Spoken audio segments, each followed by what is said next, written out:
John Ashley. I'm the co-founder and CEO of Auctus Surgical. I've got some thoughts, advice for anybody who's getting a new medical venture up off the ground. The first thing that you need to do is define the medical need in the market you're addressing. It's important to do a deep dive and understand what the current gold standard of treatment is and what improvements you're going to bring to the market, what those unmet needs are that you're going to address. To do this, it's great to talk to medical experts, the doctors, the nurses, and even the patients who are going to receive benefits from your product.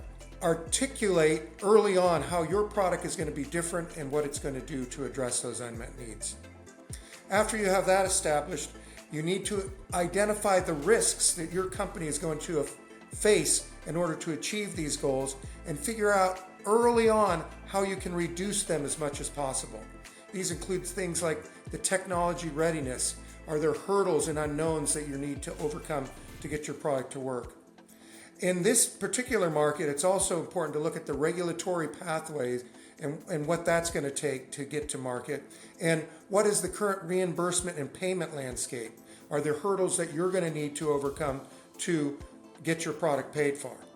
And finally, a third thing to do in these risks is to put together a target list of investors for this particular enterprise. Those people who are interested and knowledgeable in what you're doing and are going to be excited to get on board at whatever stage you're at in your venture.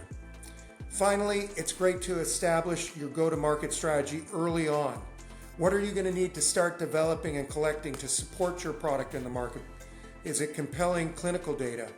Are you going to have to show the economic impact? You're going to want to get key opinion leaders, medical societies, and even patient advocacy groups endorsements to support your product when you go into the market.